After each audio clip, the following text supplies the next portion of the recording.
जर समजा विद्यमान आमदारांनाच पुन्हा तिकीट भेटलं तर तुम्ही त्यांचं काम करणार का? प्रश्नच येत नाही, त्यांचं काम करण्याचा आमचा प्रश्नच येत नाही. आमचे स्वतंत्र विचार. तुम्ही दोघं मग एकच का? राजू चापके आणि राजू नवगरे हे दोघं एकच का? मी तुमची ही गोष्ट खोडून काढतो. दांडेगावकर यांचं कालचं स्टेटमेंट आहे की विद्यमान आमदार जे आहेत, म्हणजे त्यांच्या भाषेत सांगायचं झालं तर राजू वसमत विधानसभेचा विकास करण्यासाठी महायुतीत सामील झाला आहे. आपलं काय मत? आता ते त्यांचं वैयक्तिक मत आहे, मी त्यांच्याबद्दल काय सांगू. काही दिवसापूर्वी हिंगोलीमध्ये महायुतीचा जिल्हास्तरीय मेळावा पार पडला. महायुतीची पुढची वाटचाल हिंगोली जिल्ह्यामध्ये कशी असणार आहे, विशेषतः वसमत तालुक्यामध्ये विधानसभेसाठी महायुतीची वाटचाल कशी असणार आहे, हे जाणून घेण्यासाठी आपल्यासोबत आहेत शिवसेनेचे तालुका प्रमुख राजूदादा चापके. दादा, नुकताच हिंगोली जिल्ह्यामध्ये तुमचा महायुतीचा जिल्हास्तरीय मेळावा पार पडला आहे. कशी वाटचाल असणार आहे तुमची पुढची? ह्या महायुतीचा जो मेळावा आहे, या महायुतीमध्ये सुरुवातीलाच भारतीय जनता पार्टी आणि शिवसेनेची महायुती ही अभेद्य महायुती जवळपास महाराष्ट्रामध्ये 25 ते 30 वर्षापासून आहे. आणि या माध्यमातून ह्या लोकसभा निवडणुकीला सामोरं जाण्यासाठी शिवसेना, भारतीय जनता पार्टी महायुतीसोबतच नवीन एक पक्ष राष्ट्रवादी काँग्रेसचा अजितदादा पवार गट हा आमच्यासोबत आलेला आहे. आणि निश्चितच हा अजितदादा पवार राष्ट्रवादी काँग्रेसचा जो गट आलेला आहे, त्यामुळं येणाऱ्या 2024च्या लोकसभा निवडणुकीमध्ये मताधिक्य वाढण्यामध्ये निश्चितच त्याच्यामध्ये आम्हाला एक बळ मिळणार आहे, हेच या ठिकाणी सांगू शकतो. दुसरा विषय असा आहे की विधानसभेसाठी तुमचं नाव चर्चेत आहे सध्या वसमत तालुक्यामध्ये. वसमत विधानसभेसाठी कार्यकर्त्यांच्या भावना काय, तुमच्या कार्यकर्त्यांचं मत काय? नाही, विधानसभेसाठी तर आमची अगोदरपासूनच पूर्वापारच तयारी चालू आहे. आणि या माध्यमातून आदरणीय मुख्यमंत्री, या महाराष्ट्र राज्याचे लोकप्रिय मुख्यमंत्री एकनाथजी शिंदे साहेबांच्या माध्यमातून, महायुती सरकारच्या माध्यमातून मागच्या जवळपास 1.5 ते 2 वर्षाच्या काळापासून ही सरकार जेव्हापासून महाराष्ट्रामध्ये अस्तित्वात आलं तेव्हापासून या वसमत विधानसभा क्षेत्रामध्ये विकासाच्या कामावर जोर देण्याचं काम आम्ही इथं केलं. आणि प्रामुख्यानं वसमत विधानसभेत जे प्राथमिक शिक्षण होतं जिल्हा परिषद शाळेचं, या प्राथमिक शिक्षणामध्ये खूप मोठ्या प्रमाणामध्ये वर्गखोल्यांची इथं आवश्यकता होती. आणि आदरणीय खासदार हेमंतभाऊ पाटील, संतोषदादा बांगर आणि पालकमंत्री अब्दुलजी सत्तार साहेब यांच्या माध्यमातून आम्ही या शिक्षण क्षेत्रामध्ये वर्गखोलीच्या कामामध्ये आम्ही इथं खूप मोठं काम उभं केलेलं आहे. जवळपास 100 ते 125 वर्गखोल्या या वसमत विधानसभा क्षेत्रामध्ये आणून त्यांचं कामसुद्धा आज पूर्णत्वास जात आहे. या आणि अनेकविध विकासाच्या कामाच्या जोरावर, जसं हळद संशोधन प्रक्रिया केंद्र असेल, त्याचबरोबर पूर्णा नदीवरचे 4 बॅरेजेस असतील, त्याचबरोबर एशियन डेव्हलपमेंट बँकेच्या माध्यमातून कातनेश्वर, एरंडेश्वर, आसेगाव, मर्लापूर जो काही रस्ता असेल, या रस्त्यालासुद्धा मंजुरी आदरणीय एकनाथजी शिंदे साहेबांच्या माध्यमातून मिळालेली आहे. आणि याचबरोबर मुख्यमंत्री ग्रामसडक योजना असेल, सार्वजनिक बांधकाम विभागाअंतर्गत जे काही रस्त्यांची कामं असतील, याही कामांना आदरणीय मुख्यमंत्री एकनाथजी शिंदे साहेबांच्या माध्यमातून भरघोस असा निधी माझ्या वसमत विधानसभा मतदारसंघामध्ये आम्हाला खासदार साहेबांच्या माध्यमातून आणता आला. याचं अहोभाग्य आम्हाला मिळालेलं आहे. आणि निश्चितच या सगळ्या कामाच्या जोरावर यासोबतच गोरगरीब जनतेची दिनदलित पीडित शेतकरी, शेतमजुरांच्या ज्या काही अडीअडचणी असतील, या अडीअडचणी सोडवण्यासाठी आम्ही 24/7 वसमत इथं उपलब्ध असतो. आणि या सर्व मुद्द्यावर आणि त्याचबरोबर पक्षाची संघटनासुद्धा इथं मजबूत करत असताना, मग ते गाव पातळीवरील गाव तिथं शाखा असतील, बूथ असतील, बूथ प्रमुख असतील, शिवदूत असतील, यांच्याच माध्यमातून आम्ही खूप मोठं एक पक्षाची संघटना इथं स्थापन केलेली आहे. पक्षाची संघटना इथं एक इस्टॅब्लिश झालेली आहे. आणि या सर्व गोष्टी जेव्हा समोर येतात तेव्हा म्हणजे आपसुकच आमच्या सर्व शिवसैनिक कार्यकर्त्यांना वाटतं की बाबा आपला माणूस कुठंतरी आमदार झाला पाहिजे, आपल्या पक्षाच्या कार्यकर्त्याला कुठंतरी न्याय भेटला पाहिजे. आणि आमदार झाल्याच्या नंतर निश्चितच गोरगरीब दिनदलित जनतेलासुद्धा आपल्याला न्याय देता येईल आणि माझ्या शिवसैनिकांनासुद्धा न्याय देता येईल. या माध्यमातून आमच्या सर्व कार्यकर्त्यांना वाटतं की आपला माणूस कुठंतरी आमदार झाला पाहिजे. आणि निश्चितच येणाऱ्या 2024च्या विधानसभा निवडणुकीमध्ये पक्षाकडून माझ्यासारख्या एका सर्वसामान्य तरुणाला आदरणीय एकनाथजी शिंदे साहेबांकडून आदरणीय आमचे जिल्हाप्रमुख असतील संतोषदादा बांगर आणि आमचे लोकप्रिय खासदार हेमंतभाऊ पाटील यांच्या माध्यमातून मला निश्चितच विधानसभेची उमेदवारी मिळेल अशी मलाच नाही तर माझ्या सर्व कार्यकर्त्यांना याची म्हणजे शाश्वती वाटते. विद्यमान आमदार जे आहेत ते आता महायुतीत सामील झालेले आहेत.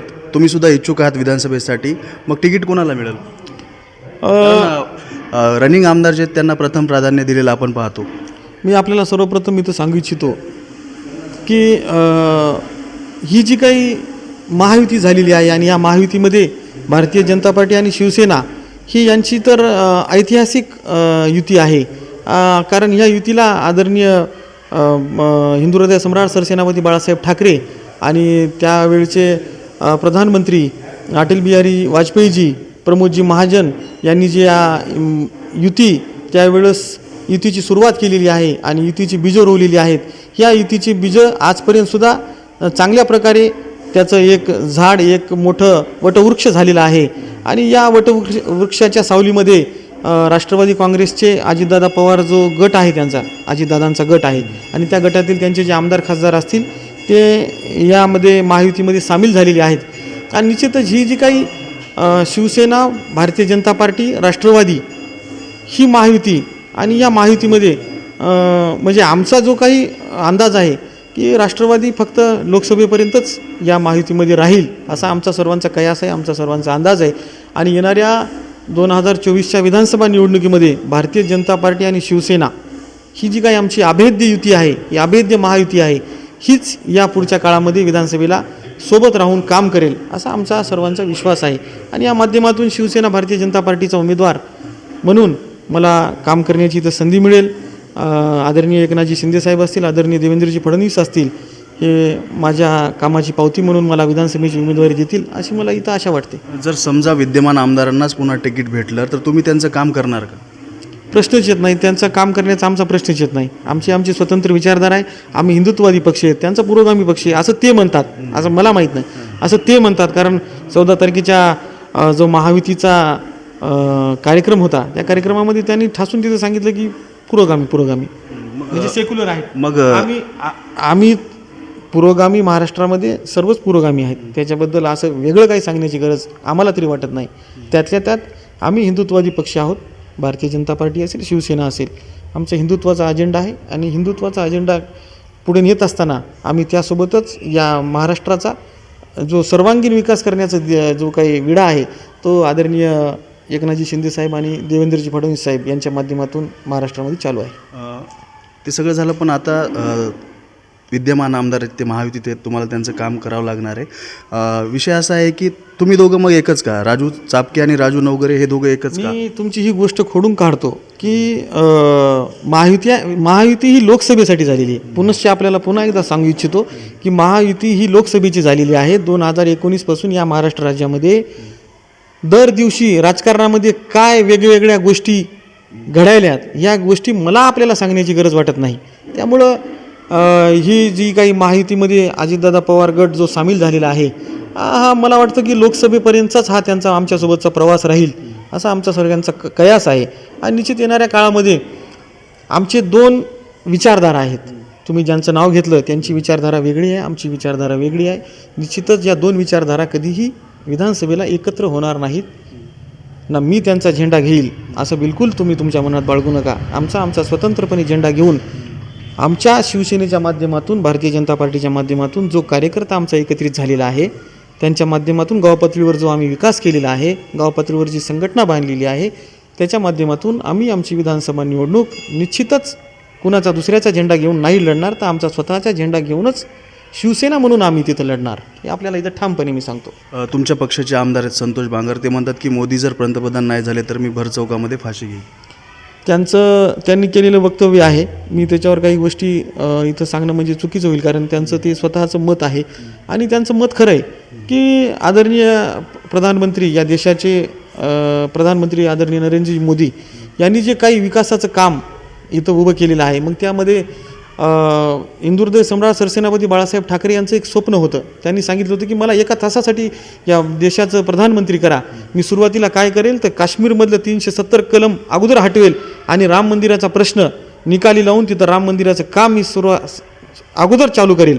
या सर्व गोष्टीला ज्यांनी खऱ्या अर्थानं त्यांना साथ दिली आणि खऱ्या अर्थाने या गोष्टी या अंमलात आणून दाखवल्या ते म्हणजे आदरणीय नरेंद्रजी मोदी आहेत.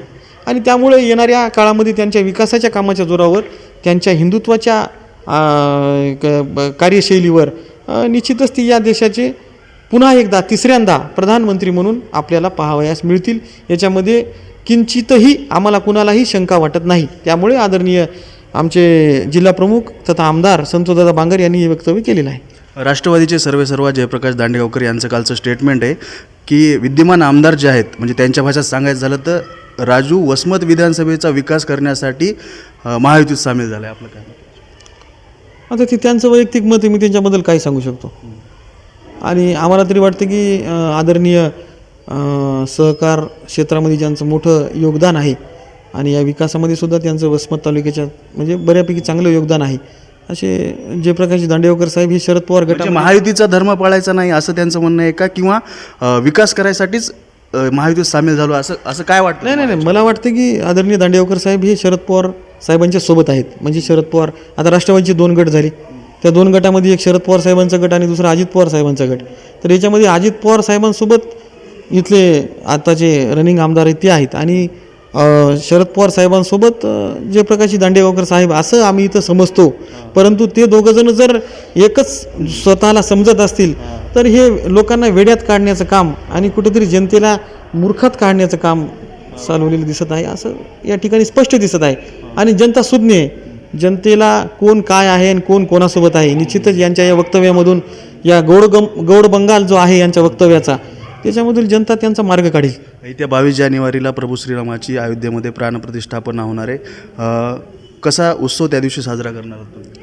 येत्या 22 जानेवारीला रामलल्लांच्या मूर्तींचं प्रतिष्ठापना होऊन खूप मोठा जल्लोष या भारत देशामध्ये तर संबंध विश्वामध्ये आपल्या साजरा केला जाणार आहे. आदरणीय मोदी साहेबांनी सर्व देशवासियांना संबोधित केलेलं आहे की बाबा 22 तारखेला कोणी अयोध्येमध्ये येण्याचा प्रयत्न करू नका, कारण त्यावेळेस खूप मोठ्या प्रमाणामध्ये तेथे गर्दी होईल आणि त्यामध्ये खूप काहीतरी वेगळं विचित्र घडेल या त्यांच्या जो काही संबोधन होतं. त्यामुळे त्या संबोधनाला अनुसरून आम्ही 22 तारखेला आमच्या घरीच थांबून, सर्व रामभक्त आपल्या आपल्या घरीच थांबून आपल्या परिसरातील मंदिरावर जाऊन पूजा अर्चा करून रामलल्ला यांच्या प्रतिष्ठापनेच्या दरम्यान उपस्थित तिथेच राहतील असं या ठिकाणी आम्हाला वाटतं. शेवटचा प्रश्न आहे, महिना 2 महिन्याला असा प्रश्न नेहमी म्हणजे पेपरमध्ये वर्तमानपत्रामध्ये छापून येतो की पूर्ण बॅरेजेसचं जे काम आहे ते म्हणतात त्यांनी केलं, तुम्ही म्हणतात आम्ही केलं. नेमकं केलं कोणं काम हे म्हणजे कधी स्पष्ट होईल काय? आमचं तुम्ही केलं की त्यांनी केलं कोणं नेमकं? पूर्णा नदीवरील जे 4 बॅरेजेस आहेत, जे 4 उच्च पातळी बंधारे आहेत, जवळपास 1200 कोटी रुपयांचा हा महत्त्वाकांक्षी प्रकल्प वर्षानुवर्ष मला मागच्या 20 ते 25 वर्षाच्या काळापासून हा रखडलेला प्रश्न होता. कुठेतरी आपल्या पूर्णा नदीतलं पाणी गोदावरी खोऱ्यातून तेलंगणामध्ये वाहून जात होतं आणि या खऱ्या अर्थानं याला जो पाणी वाटप प्रमाणपत्र जे होतं, म्हणजे समन्यायी पाणी वाटप आणि त्या पाणी याच्यातून जे काही आपल्या पूर्णा नदीतून वाहून जाणारं पाणी होतं त्या पाण्याला कुठंतरी आपल्याला आरक्षित करून घेण्यासाठी मुख्यमंत्री महोदयांचं यासाठी खूप मोठं योगदान याच्यामध्ये लागणार होतं आणि ते खऱ्या अर्थानं पाण्याला आरक्षित करण्याचं काम, पाणी वाटप समितीचं प्रमाणपत्र मिळवण्याचं काम आदरणीय हेमंतभाऊ पाटील यांनीही करून घेतलेलं आहे. याला कोणीच नाकारू शकत नाही.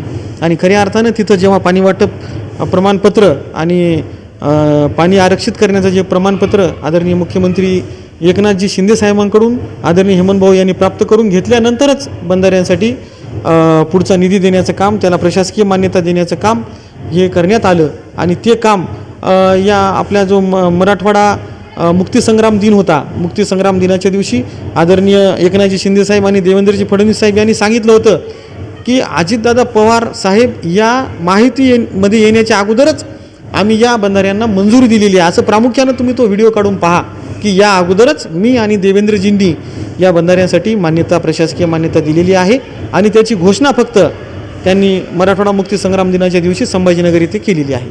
नक्कीच. तर हे होते शिवसेनेचे तालुका प्रमुख राजू चापके. दिनेश कुलकर्णी, युवा क्रांती न्यूज, वसमत, हिंगोली.